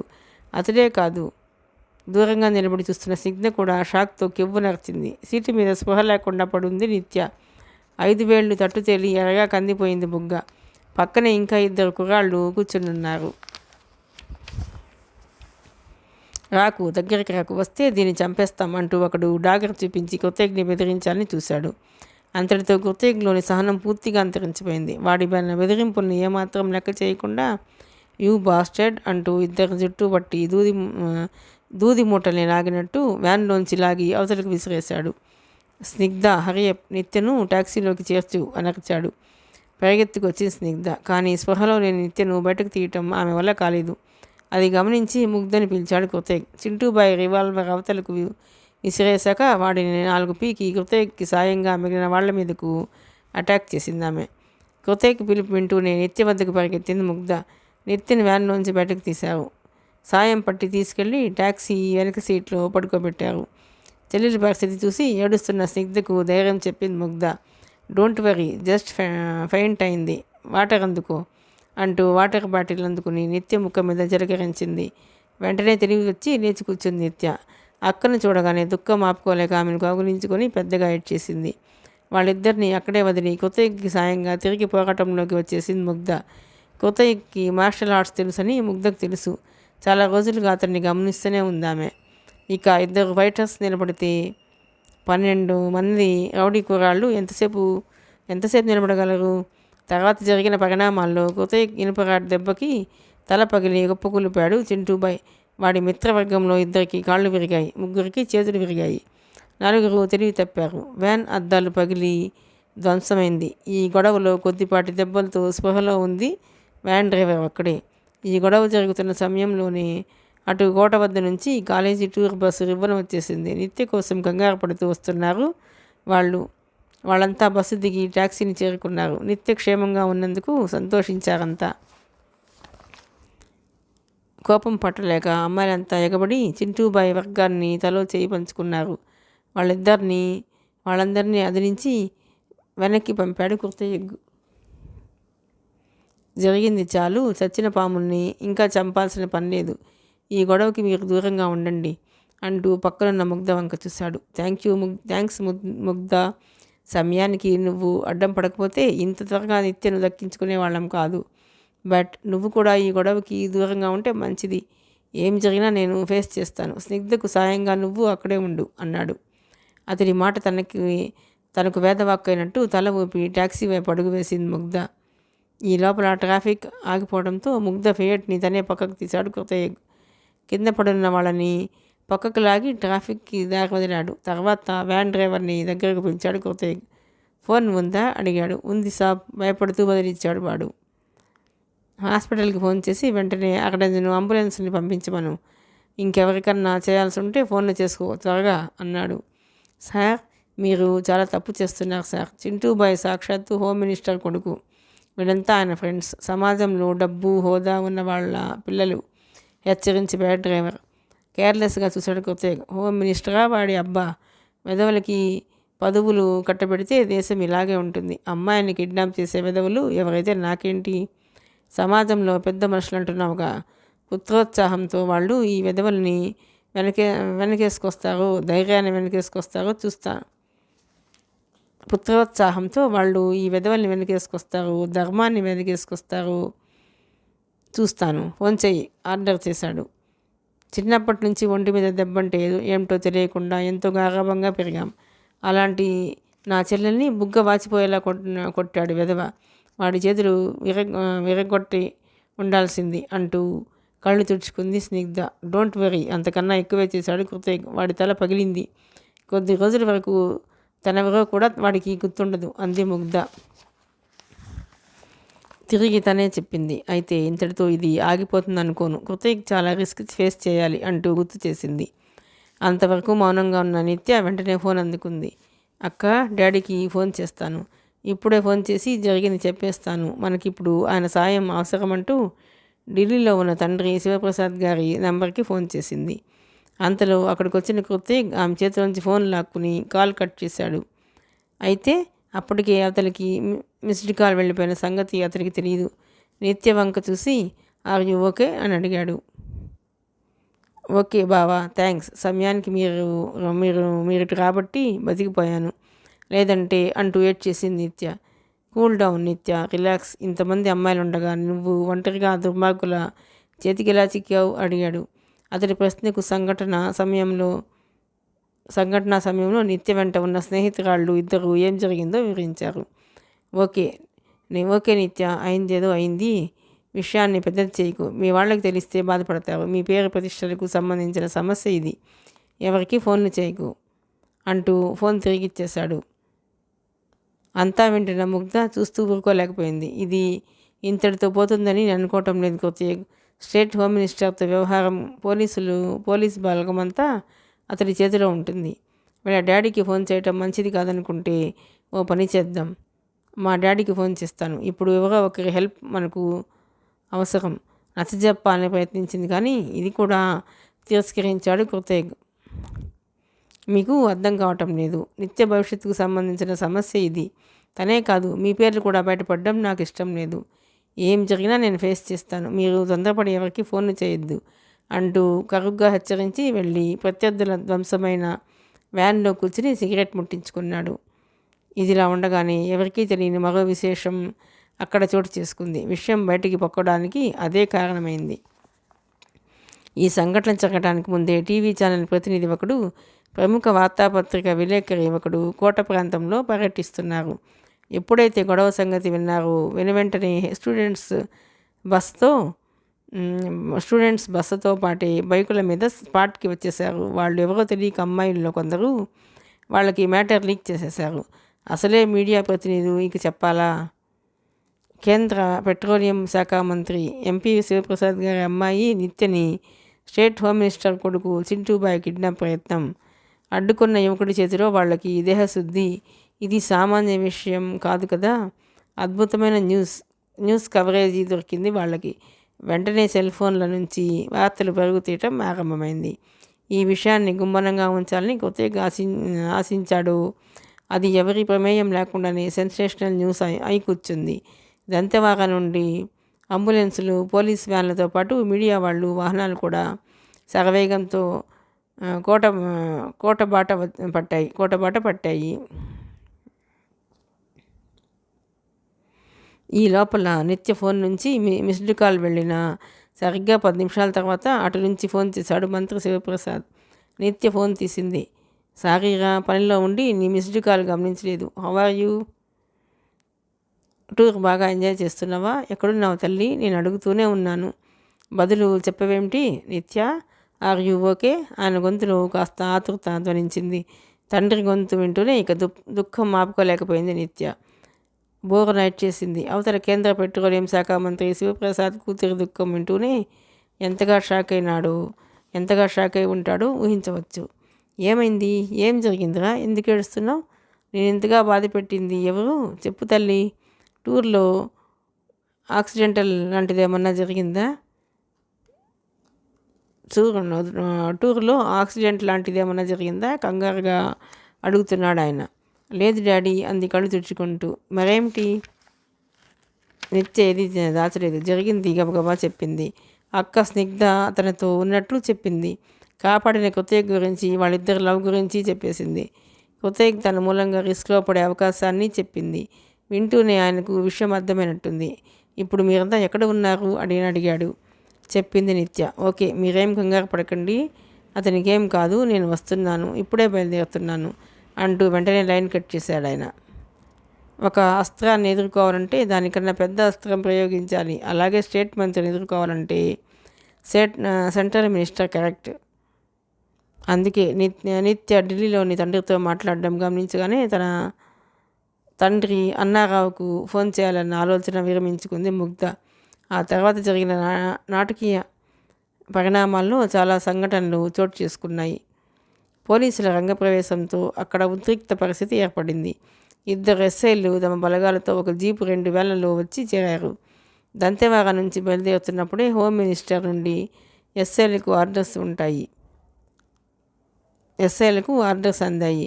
తన కొడుకు ఒంటి మీద చేయి వేసినవాడు తను వచ్చేసరికి ప్రాణాలతో ఉండాలి, కానీ ఎముకలన్నీ విరిగి కుళ్ళి ఏడుస్తుండాలని ఆర్డర్ భుజాన వేసుకుని సంఘటనా స్థలానికి చేరిన పోలీసులు అతిగా ప్రవర్తించడం ఆరంభించారు. అందరినీ దూరంగా తరమాలని ప్రయత్నించారు, కానీ సాధ్యం కాలేదు. కాలేజీ అమ్మాయిలకు పబ్లిక్ సపోర్ట్ ఏర్పడింది. అయితే పోలీసులు హోమ్ మినిస్టర్ మెప్పు కోసం చాలా దురుసుగా ప్రవర్తించారు. ఒక సందర్భంలో ఘర్షణ తోపులాట కూడా చోటు చేసుకున్నాయి. ఓ పక్క ఈ గొడవ జరుగుతుండగానే చింటూబాయిని, అతని మిత్ర బృందాన్ని అంబులెన్స్లో ఆసుపత్రికి తరలించారు. అయితే ఈ మొత్తం గొడవలో నిత్య పేరు బయటకు రాకూడదనుకున్న కృతయ్య ఉద్దేశం నెరవేరలేదు. ఒక ఎస్ఐ దురుసుగా కృతయ్యని అరెస్ట్ చేయడానికి బేడీలు తీశాడు. అలాంటిదేదో జరగొచ్చని ముందే ఊహించారు కాబట్టి స్నిగ్ధ, నిత్యలతో పాటు ముగ్ధ కూడా అడ్డం వచ్చేశారు. వెంట ఒక మధ్య వయసు లెక్చరర్ కూడా ఉంది. ఆమెకు ధైర్యం ఎక్కువ, ఎవరికీ భయపడదు. ఆమె స్వభావానికి తగ్గట్టే ఆమె పేరు కూడా ఝాన్సీ రాణి. ఈ కుర్రాడిని ఎందుకు అరెస్ట్ చేశారు అంటూ ఎస్ఐని నిలదీసింది ఆవిడ. ఇంతమందిని కొట్టుపడేశాడు, అరెస్ట్ చేయక సన్మానించాలా?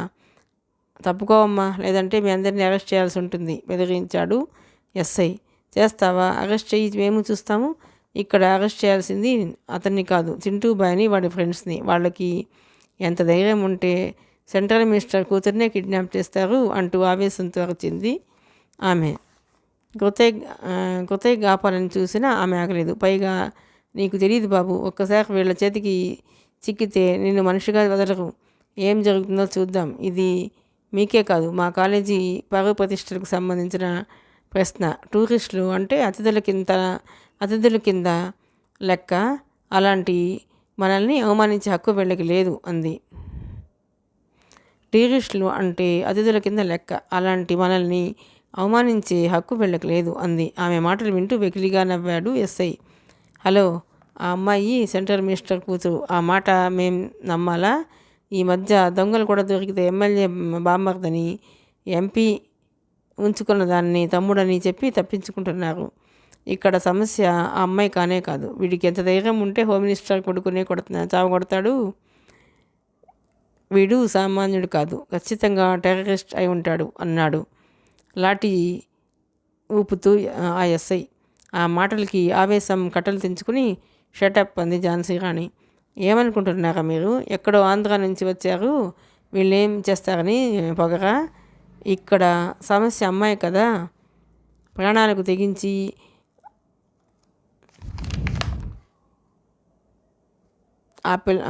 ప్రాణాలకు తెగించి ఆ పిల్లను కాపాడడం నేరమా?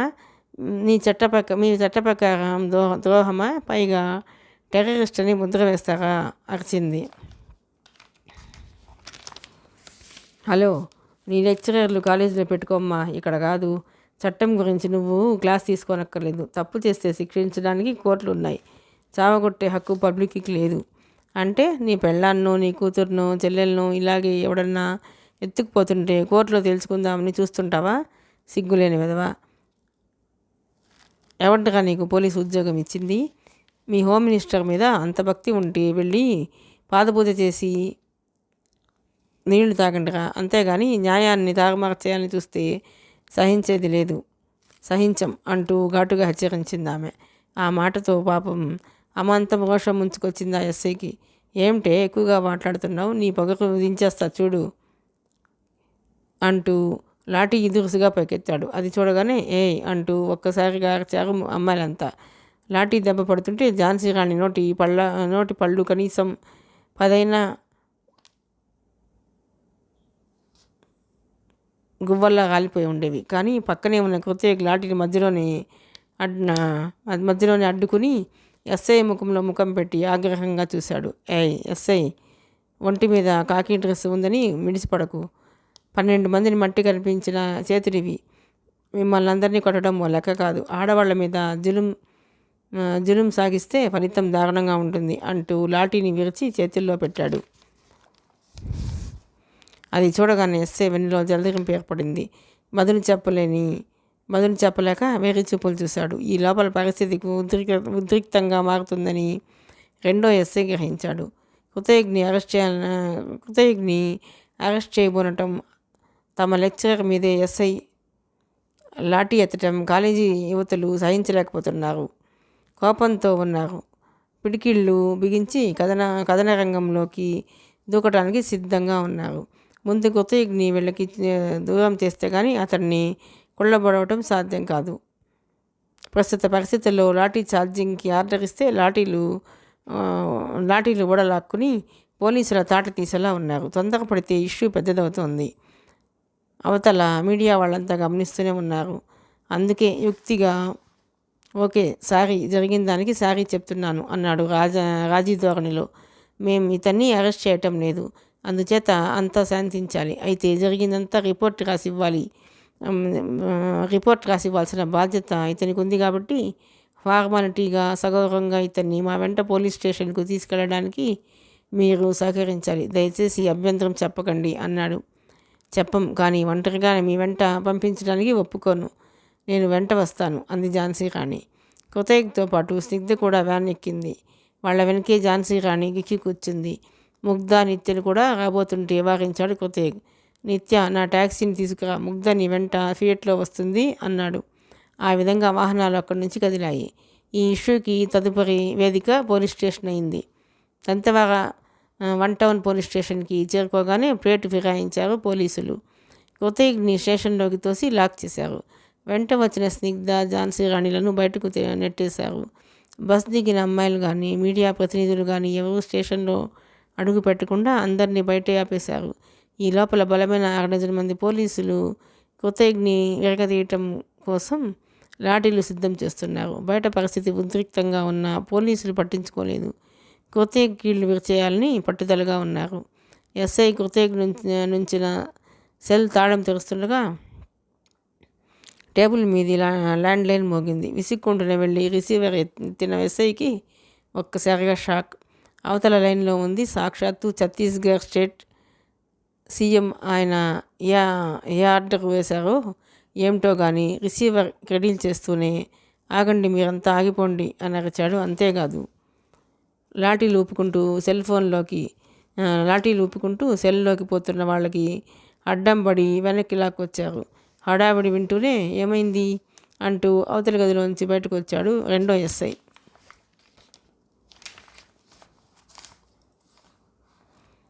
సీఎం ఇక్కడికి రాబోతున్నారు. ఆ కుర్రాడి ఒంటి మీద చిన్న దెబ్బ కనపడినా అందరినీ డిస్మిస్ చేసి ఇళ్లకు పంపించేస్తాను. వాళ్ళకి మర్యాదలకి లోటు రాకుండా కూర్చోబెట్టండి అని ఆర్డర్. కంగారుగా అసలు విషయం చెప్పాడు మొదటి ఎస్ఐ. అంతేకాదు సగౌరవంగా సెల్లోంచి కొత్తగిని తీసుకొచ్చి కుర్చీలో కూర్చోబెట్టాడు. ఏమిటి సార్ ఇది? మీరు సీఎంకి కావాల్సిన వారిని ముందే ఒక్క మాట చెప్పొచ్చు కదా అని కూడా బాధపడ్డారు. కొత్తగి పెదవి విప్పలేదు. ఈ మార్పుకి కారణం మాత్రం ఊహించగలిగాడు. పోలీసులు బయట ఉన్న స్నిగ్ధ, నిత్య, ఝాన్సీ రాణిని కూడా లోపలికి తీసుకొచ్చి కుర్చీలు వేశారు. క్షణాలు భారంగా దొర్లిపోయాయి. సాయంకాలం 5 గంటలకి ముందుగా చిందులు తొక్కుకుంటూ స్టేషన్కి వచ్చాడు హోమ్ మినిస్టర్. అప్పటికే అతను ఆసుపత్రికి వెళ్ళి అందరినీ చూసి వస్తున్నాడు. కొందరు కొడుకు చింటూబాయ్ తల మీద 3 కుట్లు పడ్డాయి. ఇంకా స్పృహ లేదు వాడికి. ఆ కోపంలో చాలా దురుసుగా స్టేషన్లో అడుగు పెట్టాడు. వస్తూనే ఎవడ్రా వాడు? నా బిడ్డ తల పగలగొట్టినవాడు, ప్రాణం తీస్తాను, వాడిని బతకనివ్వను అంటూ చిందులేశాడు.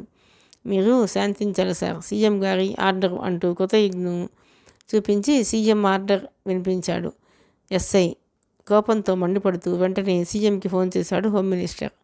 అటు నుంచి వచ్చిన సమాధానం విని షాక్తో కొయ్యబారిపోయాడు. ఈ మధ్య నీ మీద చాలా ఆరోపణలున్నా పట్టించుకోలేదు. ఈరోజు నువ్వు నీ కొడుకు మూలంగా పార్టీ పరువు, ప్రభుత్వం పరువు బజారున పడ్డాయి. టీవీల్లో స్క్రోలింగ్ వార్త చూడలేదా? కేంద్ర మంత్రి శివప్రసాద్ గారమ్మాయిని మీ వాడు కిడ్నాప్ చేయడానికి తెగబడ్డాక ఇక నీకు పదవి అవసరమా? నిన్ను హోంశాఖ నుంచి తప్పిస్తున్నాను. నువ్వే రాజీనామా చేస్తే గౌరవంగా ఉంటుంది. పదవి కన్నా ముందు కొడుకుని ఎలా పెంచాలో నేర్చుకో. అది సీఎం మాటల సారాంశం. ఎంత కోపంగా వచ్చాడో అంత కోపంగా కొత్తగిని చూస్తూ అక్కడి నుంచి వెళ్ళిపోయాడు హోమ్ మినిస్టర్.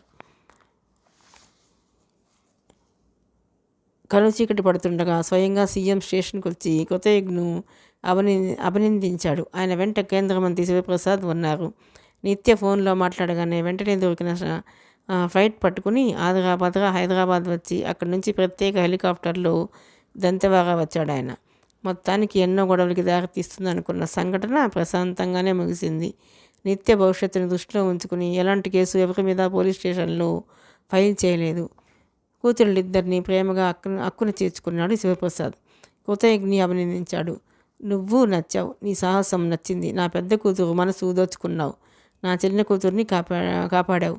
ఇంతకు మించిన వివరాలు నాకు అక్కర్లేదు. మీ ఇద్దరూ వచ్చి ఎప్పుడు అడిగితే అప్పుడు వైభవంగా మీ పెళ్లి జరిపించేస్తాను.